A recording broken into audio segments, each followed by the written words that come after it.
Research tells us that women with undiagnosed celiac disease have an 8.9-fold increased risk of multiple spontaneous abortions compared with either those women who don't have celiac disease or those women who've got well-treated celiac disease.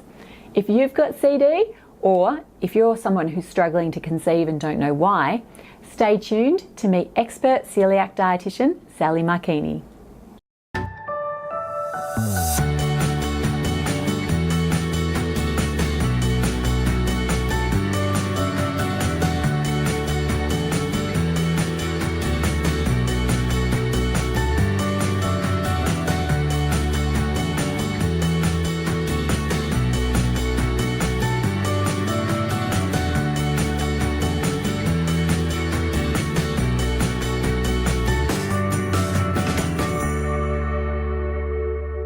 Well, today on Nourish, I'm so honoured to have my friend and colleague Sally Marchini, who is a guru in celiac disease and type 1 diabetes, join us on Nourish. So welcome, Sally. Thanks, Mel.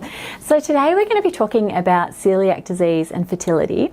So can you tell me, how did you come to become such an expert when it comes to celiac disease? Well, I have celiac disease. Well, that makes you an expert. It obviously gives me a special interest in the area. So it was my diagnosis of celiac disease that inspired me to become a dietitian. Oh, that's fantastic. Yeah. And have you actually learnt a lot about diet and celiac disease since becoming a dietitian? Indeed I have, and it was interesting as a newly diagnosed person with celiac disease, seeing a dietitian who didn't really understand celiac disease. Yeah.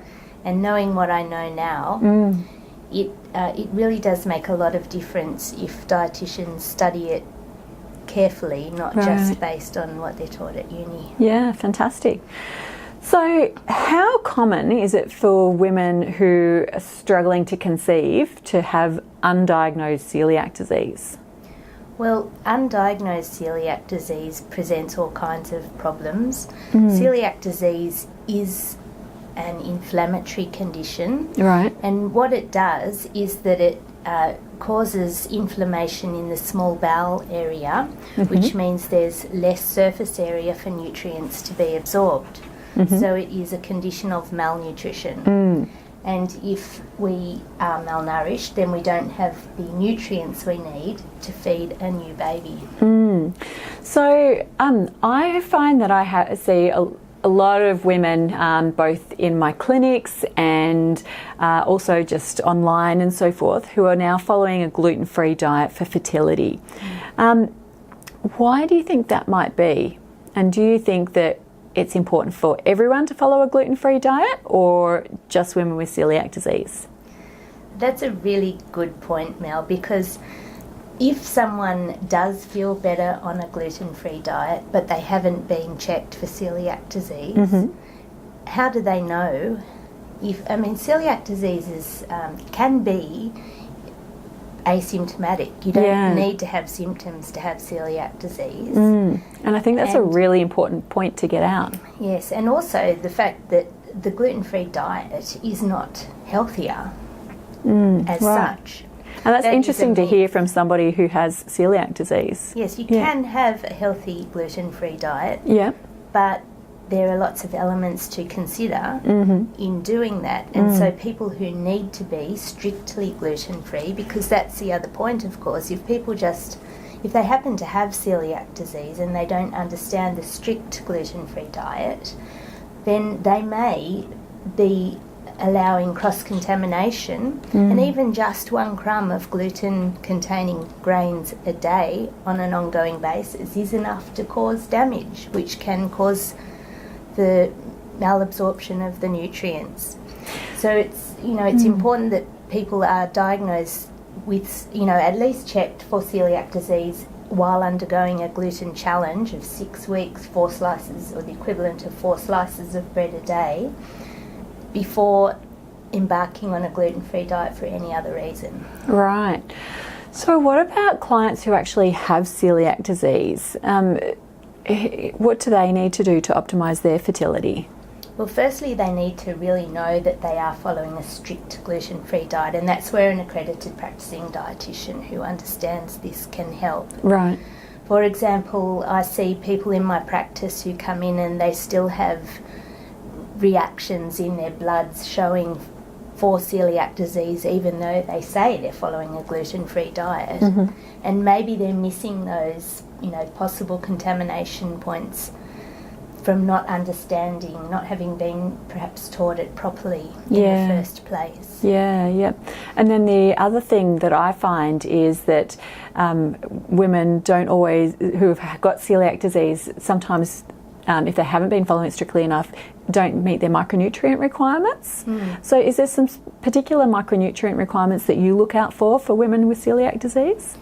Well, the most common one, if people aren't following a strict gluten-free diet, is iron, because it's easily measured by blood tests.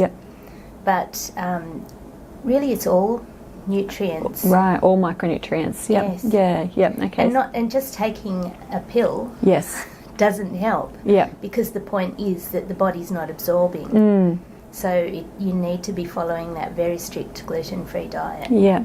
And so if you've got a client who has had celiac disease for many, many years, so knows how to follow a gluten-free diet, they were taught when they were, in their late teens, early 20s, and now are in their 30s wanting to try to conceive, why do you think it's important for them to go back and see a dietitian now? Well, for them, actually, I would say it's if they really are following a strict gluten-free diet, it's the same reason as any person who's trying to conceive.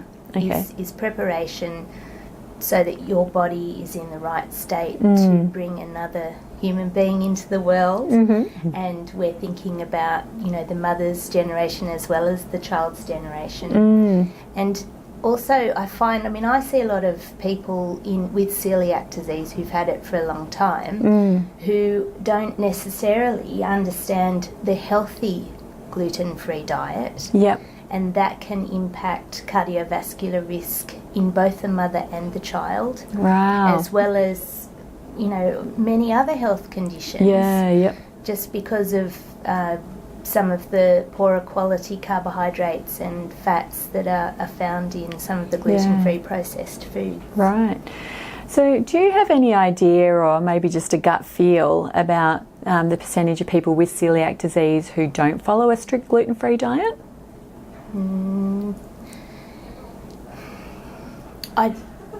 I'm not really. I don't know of any statistics.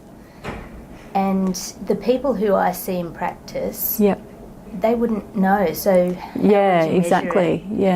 But I do see a lot of things, like, for example, people might not recognise that cold and flu tablets contain gluten. Many of them, not all of them, but pharmaceuticals that say no gluten added really means may contain gluten. So you see points of contamination that people just aren't aware of. And then just coming back to women who don't yet have celiac disease, do you have any idea of the rates of undiagnosed celiac disease? Well, in Australia, it's thought to be 80% of people with celiac disease go undiagnosed. Wow, that's huge. So really, then what you're saying is that if you're planning to conceive in the next few years, that it might be worth having a test for celiac disease? Or certainly, if there's any in your family, you have increased rate of about 10%. Okay.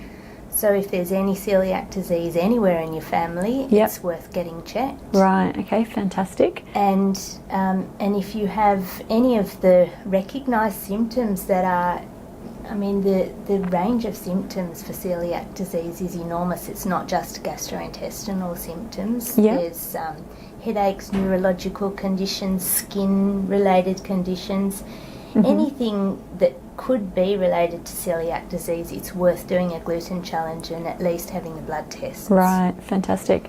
And I would also add that if a woman had been trying to conceive and was struggling to conceive, that would also be another time to consider. It wouldn't hurt to have it done. Yeah, exactly. Pretty simple test. Yeah, well, that's a great question actually. How does somebody go about finding out if they've actually got celiac disease or not? So you need to first make sure that you have enough gluten in your diet for the body to be reacting to it. Because we can't test the reaction if there is nothing to react to. So how much do you have to have? Because I know that's often a problem with a lot of my questions that have got irritable. A lot of my clients who've got irritable bowel syndrome. So yeah, so it's the equivalent of 4 slices of wheat bread a day. Right.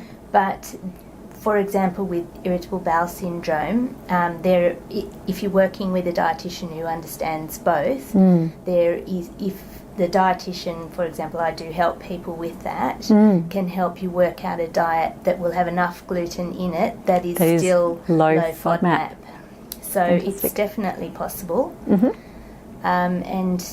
It's just you need to be having that gluten in your diet for 6 weeks before a blood test can check to see if you have antibodies and the raised IgA numbers. And how reliable is the blood test as a diagnosis tool? It's not used as a diagnosis tool, it's used as a guide to see whether the gold standard diagnosis of an endoscopic biopsy is required, and that is the gold standard because that shows with the villi where the inflammation is and how much surface area and the lymphocytes, everything that's going on in that area. Fantastic. Well, thank you so much for sharing all your knowledge with us today, Sally. It's my pleasure. It's absolutely fantastic. And as always, if you have any personal experience that you'd like to share, if you've got any comments or questions, please just type them in the chat box below. And I look forward to seeing you again next week on Nourish.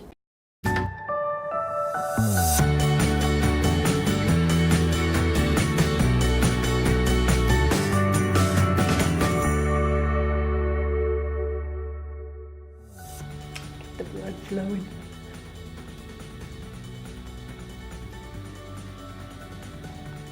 You're struggling to find for some.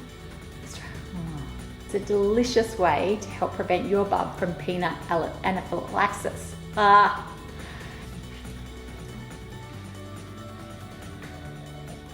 Stay with your baby and help to prevent